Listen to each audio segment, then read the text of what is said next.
Okay, आज का हमारा टॉपिक है 1857 की क्रांति, जो कि डीएलएड के लिए इम्पोर्टेंट टॉपिक है और जो हर कॉम्पिटिटिव एग्ज़ाम में इसमें से प्रश्न पूछे जाते हैं। तो इसमें मैं ठीक है 1857 की क्रांति, जैसा कि इसके बारे में सभी लोगों को पता है कि जगह जगह ये विद्रोह हुआ था। कई लोगों ने इसके विषय में कई विचार हैं कि 1857 की क्रांति को क्या कहकर पुकारा है। तो इसके स्वरूप को यदि हम देखें तो ये मात्र एक कोई छोटा मोटा विद्रोह नहीं था, ये एक बड़ी क्रांति थी, जैसा कि हमारे इतिहास की जो इतिहासकारों ने लिखा हुआ है इसके विषय में बहुत। तो इसके स्वरूप के बारे में हमारे इतिहास में या कई इतिहासकारों ने अपने अपने हिसाब से इसको प्रस्तुत किया है। तो बहुत जगह पर इसको एक छुटपुट क्रांति के रूप में कहा है, कोई सैनिक विद्रोह के रूप में कहा गया है, लेकिन बहुत से जो भारतीय मूल के जो इतिहासकार थे उन्होंने इसे एक बहुत ही विद्रोह बताया है। एक तरीके से उन्होंने ये बताया कि ये मात्र एक विद्रोह नहीं था, ये एक संग्राम था, एक शुरुआत थी। स्वतंत्रता प्राप्ति के लिए जो नींव रखी गई थी वो थी 1857 की क्रांति। तो ये इसका एक स्वरूप है। अब हम 1857 की क्रांति के कारणों के बारे में चर्चा करेंगे।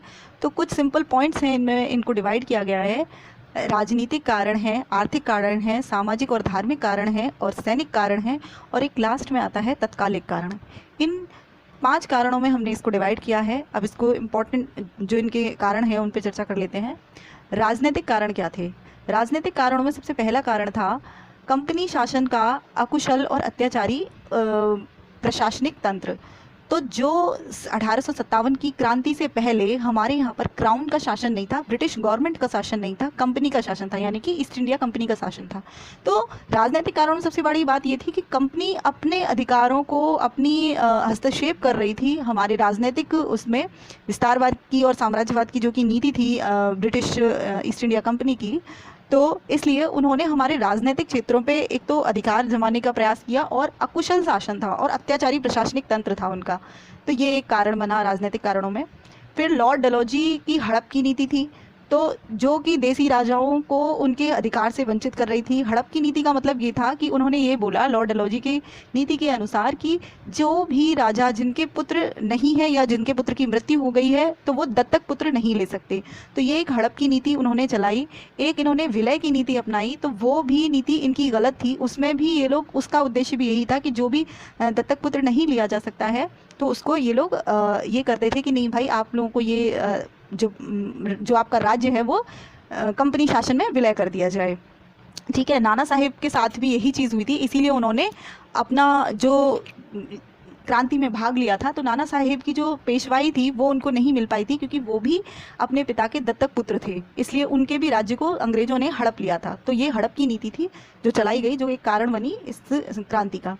कंपनी की विस्तारवादी और साम्राज्यवादी नीति। तो कंपनी जो थी वो हमेशा विस्तारवादी और साम्राज्यवादी नीति के ऊपर चलती थी, और उनका ये काम था कि वो किसी भी राज्य पर अपना अधिकार जमाने का प्रयास कर रहे थे और अपनी नई नई नीतियों को लेकर आते थे, जिसके कारण उनका ये था कि हमारे राजनीतिक तंत्र को चोट पहुंचाई जा रही थी। तो वहाँ पे एक आक्रोश उत्पन्न हो रहा था राजाओं में, देसी जो रियासतें थी वहाँ पे। तो ये एक व्यवस्था भंग हो रही थी राजनीतिक, तो ये एक कारण बना।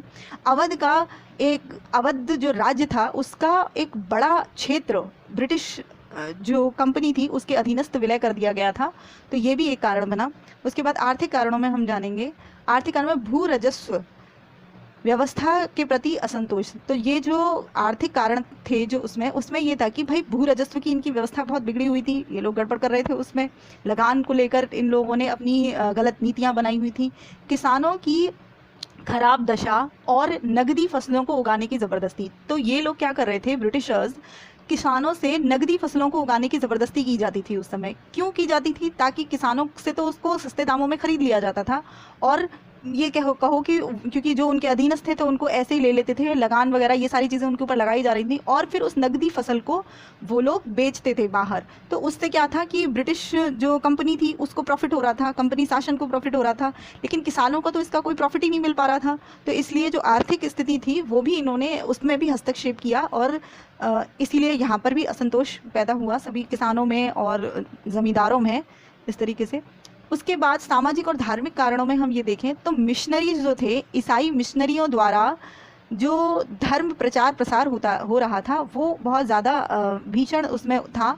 ये लोग क्या कर रहे थे कि हमारे एजुकेशन सिस्टम में भी इन्होंने दावा बोल दिया, एक तरीके से एजुकेशन सिस्टम पर भी इन्होंने अपना अधिकार जमाने की कोशिश की। लॉर्ड मैकाले ने कहा था कि भाई हमारी जो चाहे अरबी जो भी साहित्य है या फिर हिंदी साहित्य है, उस पूरे साहित्य को मिलाकर भी अंग्रेजी साहित्य की एक अलमारी वो काफ़ी है उस चीज़ के लिए। तो ये लोग क्या कर रहे थे कि धर्म में इन्होंने हस्तक्षेप करना शुरू किया। तो ये एक आक्रोश उत्पन्न हुआ प्रत्येक भारतीय के मन में कि भाई धार्मिक हस्तक्षेप तो नहीं बर्दाश्त किया जाएगा। उसके बाद अन्य धर्मों में जाने पर ये लोग क्या कर रहे थे कि ईसाई धर्म को अपनाओ, ठीक है। तो और यदि कोई व्यक्ति किसी अन्य धर्म को भी अपना रहा है तो उसकी पैतृक संपत्ति का पर अधिकार जमा लिया जाता था। तो ये भी एक चीज़ गलत थी कि भाई पैतृक संपत्ति को भी ये लोग अपने अधीनस्थ कर लेते थे। तो ये सारी नीतियाँ इन्होंने गलत चलाई हुई थी। उसके बाद जो सैनिक कारण थे वो क्या थे, भारतीय सैनिकों के साथ भेदभाव किया जाता था। बहुत एक भेदभाव की नीति चलाई जा रही थी कि भारतीय सैनिकों के साथ अच्छा खासा भेदभाव किया जाता था। भारतीय सैनिकों में 5:1 की व्यवस्था की गई थी कि ये 5:1 में ही इनको यूज़ किया जाता था। तो जो भारतीय सैनिक थे उनको 5 लिया जाता था और एक ब्रिटिश सैनिक को लिया जाता था और फिर उस व्यवस्था को आगे बढ़ाते थे। तो ये गलत था। भारतीय सैनिकों के घर में निशुल्क पत्र भेजने की जो व्यवस्था थी उसको रोक दिया गया। भारतीय सैनिक अपने घर पर निशुल्क पत्र नहीं भेज सकते थे, उनको उसके लिए कर देना पड़ता था। तो ये असंतोष को जन्म दे रहा था सैनिकों के मन में। उसके बाद भारतीय सैनिकों को समुद्र पार भेजने की प्रथा चलाई, मतलब समुद्र पार भेजते थे। तो ये भी सैनिकों में असंतोष था क्योंकि भारत में ये परंपरा थी कि समुद्र पार जाना अपशकुन माना जाता था। तो सैनिक वहाँ जाना नहीं चाहते थे, लेकिन ब्रिटिशर्स जानबूझकर भारतीय सैनिकों को समुद्र पार लड़ाई या युद्ध करने के लिए भेजते थे। उसके बाद भारतीय सैनिकों की धार्मिक स्वतंत्रता का हनन हो रहा था। तो यदि कोई भारतीय सैनिक है वो जिस भी धर्म का है उसके धर्म में हस्तक्षेप किया जाता था, उसको प्रॉफिट नहीं मिलता था, इस तरीके से। तो बहुत सारे सैनिक कारण भी हुए।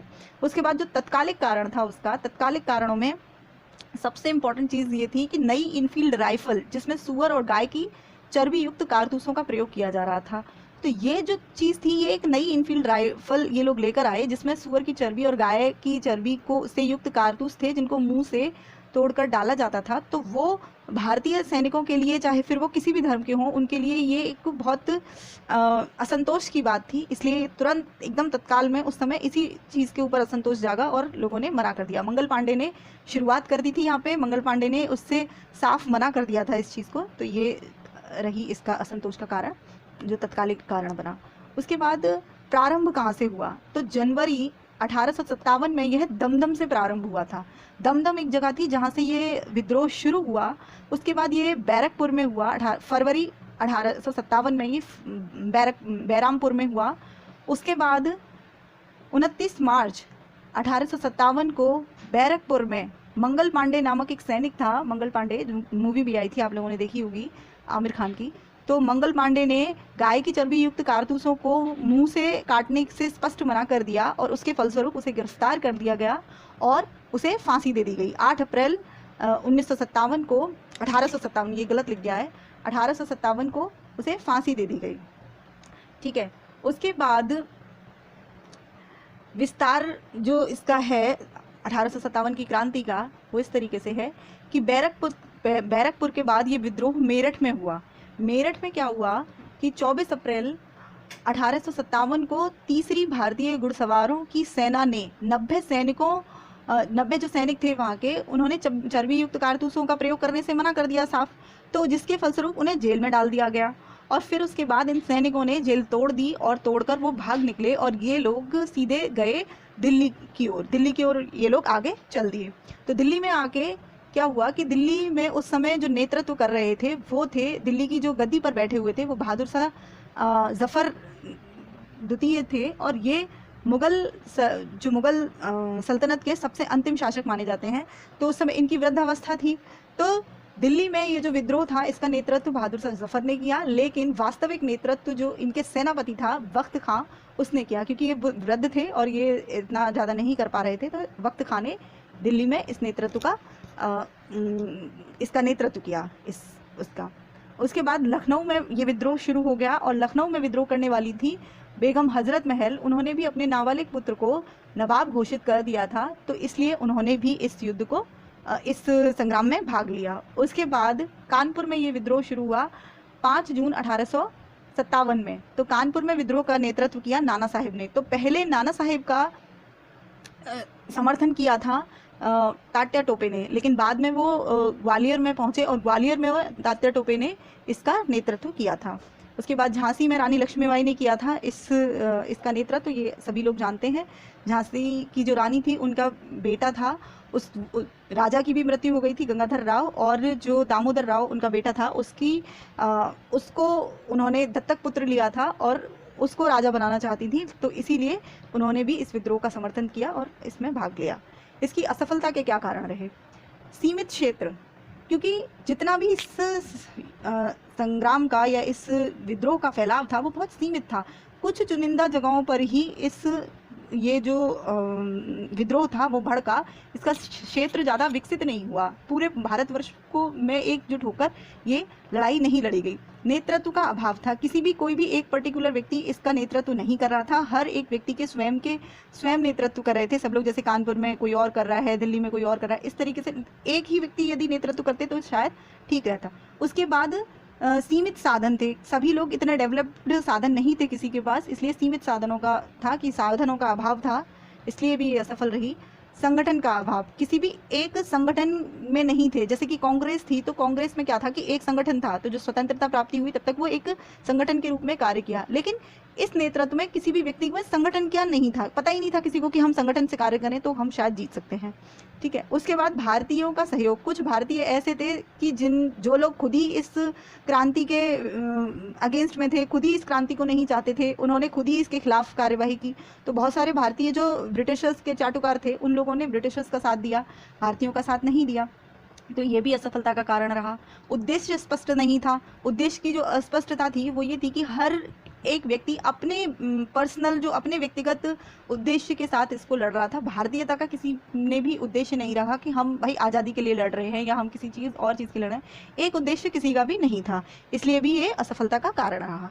परिणाम क्या हुए? 1857 की क्रांति एक बहुत ही एक मान लीजिए काफ़ी बड़े स्केल पर हुई थी, तो इसके परिणाम भी बहुत अच्छे, काफ़ी ये कह सकते हैं बहुत बेनिफिशियल रहे भारत के लिए। तो कंपनी का शासन उस समय समाप्त हो गया, जो ईस्ट इंडिया कंपनी थी उसका शासन समाप्त हो गया, और उसके बाद जो शासन था वो ब्रिटिश क्राउन के हाथों में चला गया, यानी कि ब्रिटिश क्राउन का शासन भारत में लागू हो गया। लॉर्ड डलहौजी की जो हड़प की नीति थी वो समाप्त हो गई। देसी नरेशों की जो स्थिति थी वो पूर्ववत कर दी गई, कि जो भारतीय देसी राजा थे उनकी स्थितियाँ पूर्ववत कर दी गई कि जो पहले जैसे हैं वैसे ही रहेंगे। सेना की स्थिति में सुधार हुआ। भारतीय सैनिकों एवं अंग्रेज सैनिकों में 5:1 की जगह 2:1 की स्थिति रखी गई, यानी कि 5 और 1 का जो अनुपात था उसकी जगह पे 2:1 की स्थिति रखी गई। भारत सचिव का एक नया पद आया। भारत सचिव का जो नया पद था वो 1857 की क्रांति के बाद ही आया था। दिल्ली शासन समाप्त हो गया, यानी कि जो मुगलिया सल्तनत थी वो पूर्ण रूप से समाप्त हो गई थी। दिल्ली का जो शासन था वो समाप्त हो गया था। अब हम देखते हैं एक चार्ट के माध्यम से कि कौन कौन किस किस जगह पर विद्रोह हुआ और किस किस ने इसका नेतृत्व किया। तो दिल्ली में जो नेतृत्व किया वो बहादुर शाह जफर द्वितीय ने किया। लखनऊ और वास्तविक नेतृत्व बख्त खां ने किया था भादुर शाह जफर के साथ ही।